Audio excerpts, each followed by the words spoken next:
기술이 발전할 때는 늘 지배층에 가까워요. 그런 사람들의 이익을 우선하는 방향으로 발달해왔고 다수는 희생을 치러야 됐다고 이야기를 해요.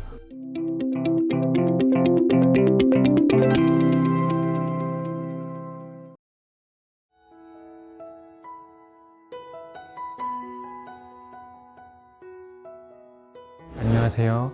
오늘 2024 지혜의 나무 자문위원님이신 지식 큐레이터 전병근 선생님 모시고 기술시대의 일과 삶에 대해서 이야기 나눠보려고 합니다. 네, 선생님 반갑습니다. 네, 안녕하세요. 전병근입니다. 네, 기술시대에서 일과 삶에 대해서 소주제를 선정해 주셨습니다. 주제를 정해주신 배경과 이유가 궁금합니다. 기술이라고 하면 우리는 도구나 수단으로 이해를 하고 있잖아요. 근데 어느 사이에 도구와 수단을 넘어서 어떻게 보면 우리의 모든 것을 아우르다시피 한 게 아닌가. 그래서 일과 삶이라고 하면 사실 우리의 전부라고 할 수 있는데 지금 우리의 일의 현장에서든지 내지는 삶 속에서든지 곳곳에 기술이 이미 깊숙이 들어와 있죠. 근데 어느 사이에 우리가 그 기술에 둔감해진 것 같아요.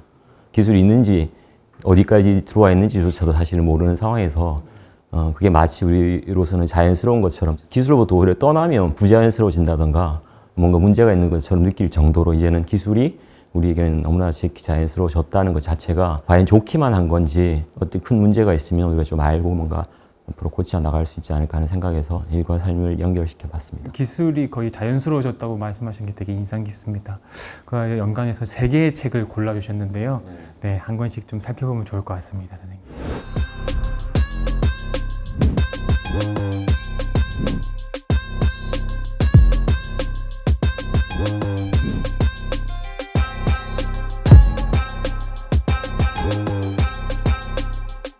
첫 번째 책은 제목이 인공지능이 할 수 있는 것, 할 수 없는 것입니다.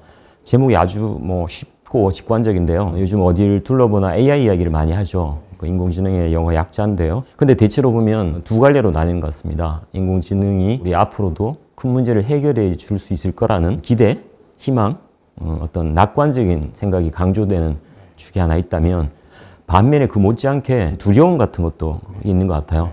AI만 하더라도 우리 일자리 문제라든지 뭔가 우리로서는 감당하기 어려운 문제들도 안기는 것처럼 굉장히 벅찬, 따라가기에 급급한 것 같은 인상을 주잖아요. 그래서 양갈래로 나뉘는데 이 책은 어떻게 보면 과도한 희망이나 또 지나친 공포가 아니라 AI도 정확히 보면 우리가 함께 할 수 있는 기술이다. 하지만 독특한 기술이고 거기에 걸맞게 우리가 적절히 잘 이해를 하고 잘 활용하면 유용한 도구로도 동반자로도 활용할 수 있다는 관점에서 쓴 책이에요. 그 관점을 기술을 하는 과정에서 굉장히 폭넓은 시각에서 이 AI 문제를 보게 해줘요. 인공지능이라는 것이 이제 지능에서부터 시작해 보면 인간은 태어날 때부터 생물학적인 지능이 있죠. 뇌죠. 문제를 해결하는 능력이 지능이라고 했을 때 인간은 거기에 더해서 인공지능을 일찌감치 우리가 발달시켜 왔다고 봐요. 대표적인 게 뭐냐면 글자예요. 글자를 통해서 우리가 생각을 기록으로 남기고 시공간을 초월해서 우리가 문명을 이루어왔잖아요. 그렇게 본다면 이것도 사실은 인공지능이라는 거죠. 그럴듯하죠, 설명이. 그러니까 이미 우리는 인공지능을 활용해 왔다는 것이고 거기에서 보면 책 읽기도 사실은 하나의 인공지능이라고 볼 수 있어요. 사회적인 지능인 거죠. 근데 최근에 나타난 인공지능은 말 그대로 인공지능 중에서도 아주 특별한 인공지능이라는 거예요. 관련된 이제 전문가들이 머신러닝이라는 말을 쓰는데요. 기계 학습으로 우리 번역될 수 있는 건데 기존까지 기계는 아주 단순한 목적 하에 만들어져서 그 기능만 충실히 수행하면 됐어요. 근데 인공지능의 중요한 특징은 스스로 학습이 가능해졌다는 거거든요. 그러니까 학습 여하에 따라서는 이제는 도구와 수단의 범위가, 적용 범위가 점점 넓혀진다는 거죠. 지금 그 속도가 워낙 빠르지다 보니까 그동안엔 우리가 필요한 부분 적절히 쓰면 됐는데 이제는 우리가 필요하다고 생각지 않았던 내지는 지금 그럴 정도는 아니라고 생각했던 것까지 이제는 대체하기 시작하니까 거기서 이제 공포가 나온다는 거죠. 문제는 이때 인공지능이라든지 그런 면에서 보자면은 하나의 신비한 어떤 실체가 아니라 사실은 그 이면에 이것을 개발하고 지금도 어떤 방향성을 가지고 개발을 주도하는 숨겨진 인간 집단이 있다는 거죠. 우리가 그걸 정확히 알 필요가 있어요. 이게 결국은 지능이라는 것이 인류 공통의 이익을 위해서 잘 활용될 수 있는 쪽으로 가야 되는데 그럴 때는 이제 사회적 지능의 확장이 되는 거죠. 그런데 특정한 이해관계에 종속된 형태로 그다음에 그 특정한 이해관계라는 것이 다른 다수의 인간들에 대해서는 오히려 군림하는 형태가 될 경우에는 이건 이제 불행한 상황이 되는 거죠. 그래서 이 저자인 경우에는 인공지능이라는 것을 하나의 신비한 독립된 걸로 보지 말고 그것과 기술과 인간을 대척적으로 볼 것이 아니라 공통의 이익에 도움이 되는 쪽으로 어떻게 만들어 갈 것인가 라는 쪽으로 우리가 같이 궁리를 해봐야 된다는 거죠. 이제 출발점으로 인공지능이 어떤 것이냐에 대해 정확히 이해하는 게 필요하다는 차원에서 도움을 주는 책이라고 할 수 있겠습니다. 인간은 기나긴 생명 진화 과정의 결과물이다.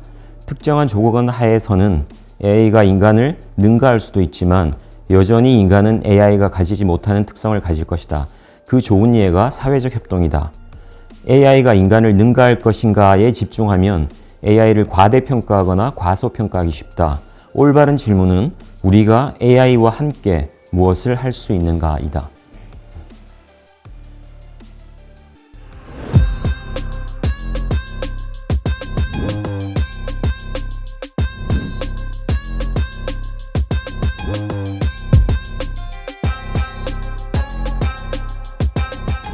벽돌책이네요.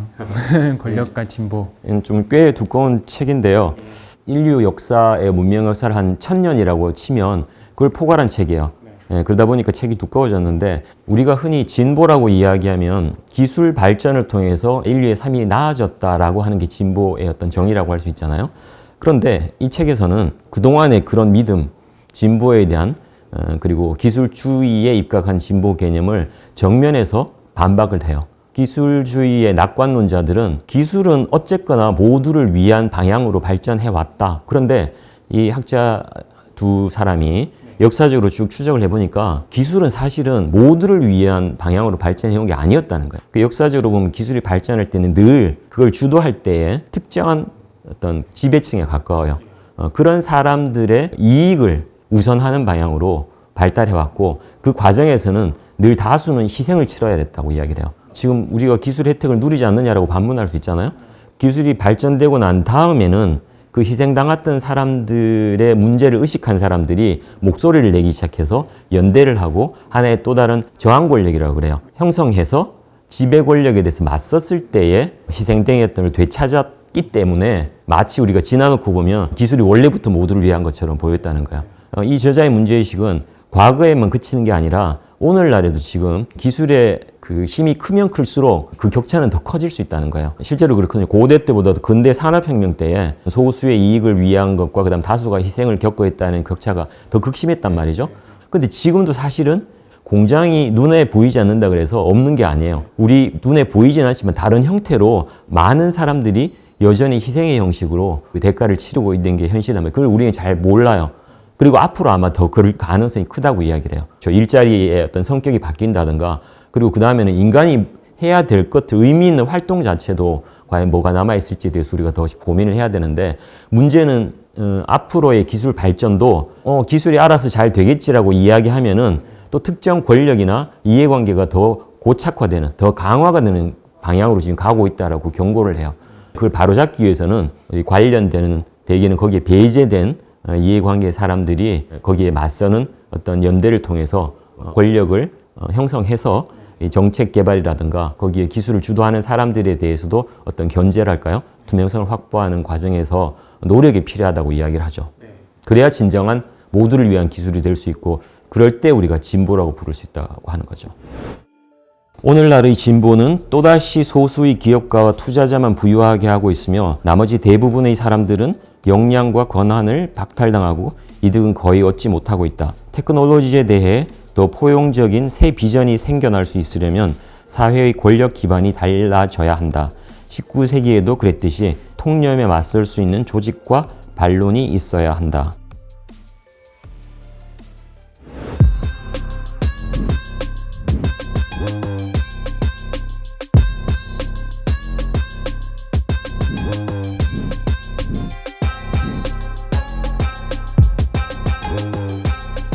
다음은 소설인데요.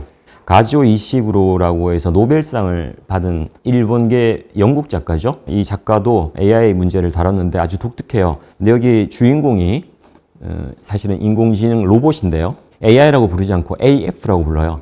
이때 AF는 Artificial Friend라고 해서 인공 친구가 되는 거죠. 우리는 지금 인공지능이라고 이야기하면 뭔가 지능이 아주 발달된 형태의, 대체로 보면 지금은 로봇이라고 하는 컴퓨터로 내장된 형태를 이야기하잖아요. 여기서는 청소년의 친구 로봇으로 나와요. 인공지능이 보면 학습을 통해서 필요한 것들을 습득한다고 말씀드렸잖아요. 그 원리를 여기도 채택을 하는데, 학습의 목적은 좋은 친구가 되는 게 목적이에요.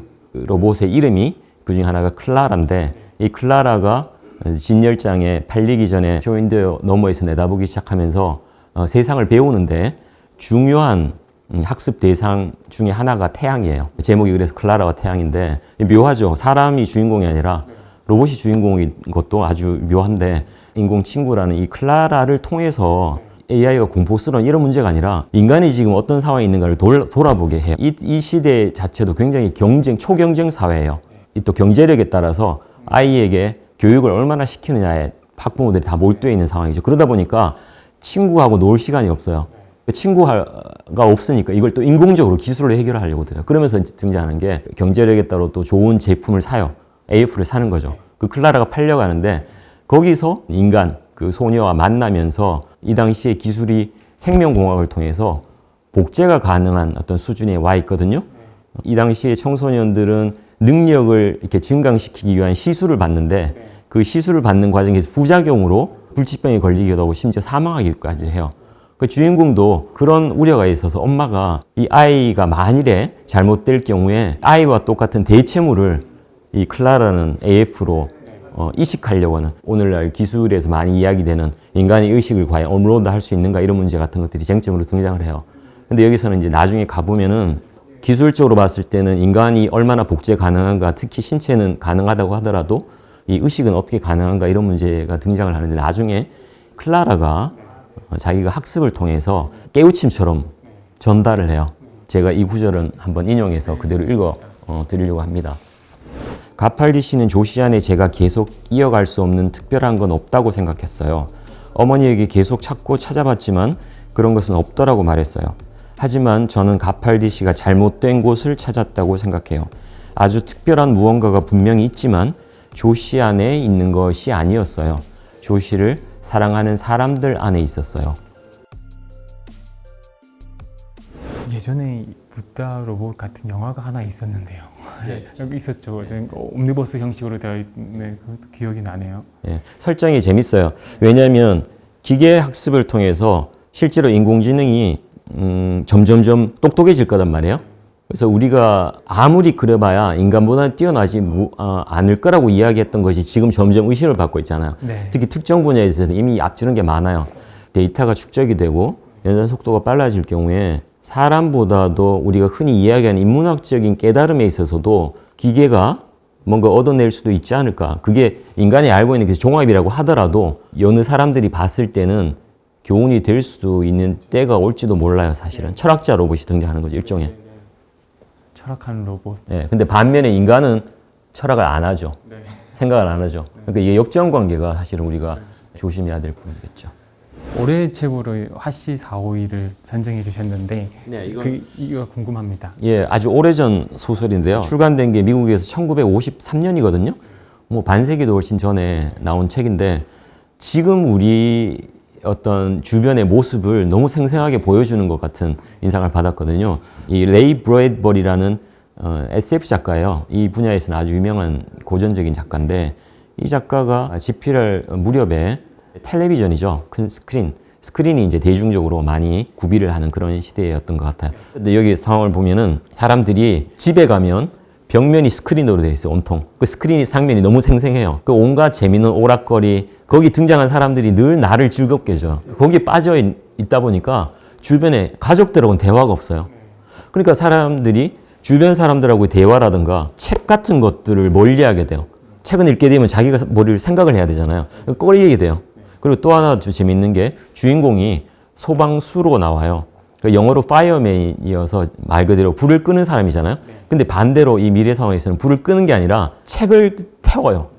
책 같은 거는 뭔가 위험한 것처럼 보여. 정신을 교란시키는 것처럼 보인다고 이미 그렇게 길들여져 있어요. 불 끄는 사람의 역할이 바뀌어가지고 책 집에 있으면 찾아서 태우는 역할을 나오는 거죠. 그런데 이 주인공 소방수가 어느 날 이웃집의 소녀, 10대 소녀를 만나서 이야기를 잠깐 하는데 이 소녀는 특별한 집이어서 가정에서 대화도 많이 했나 봐요. 대화를 잠깐 하고 난 다음에 눈을 뜨게 돼요. 이 사람은 그동안에 내가 뭘 잊고 있었는지 집에 와보면은 안에는 스크린만 빠져있고 뭐 이런 식으로 익숙해져 왔는데 자기가 이제 하나씩 눈을 뜨게 되면서 자기가 태워왔던 책을 한번 보기도 하고 책과 관련된 사람 찾아가서 물어보기도 하면서 책이 뭔가 중요한 걸 우리가 잃어가고 있구나라고 이야기하면서 이제는 결사적으로 이걸 보호하려는 쪽으로 역할이 바뀌게 되고 그리고 알고 보니까 책을 통째로 외우는 사람들이 모여서 도피를 하고 있어요. 근데 이 스크린 시대의 위험이라고도 할 수 있는 게 그런 상황에서 보면 전쟁이 막 일어나고 있는 거예요. 나중에 결국은 핵전쟁으로 끝나는데 전쟁이 끝나고 난 다음에 그 책을 통째로 외우고 있던 사람들이 우리 사회의 재건에 나서는 걸로 나와요.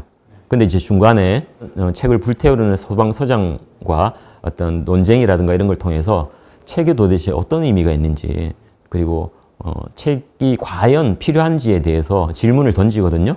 그래서 우리가 한번 그런 문답을 통해서 새삼스럽게 생각해 볼 수 있게 돼요. 책과 우리 삶에 있어서 소중한 것들은 어떻게 연결이 되는지를 이 책에서 잘 담고 있어요.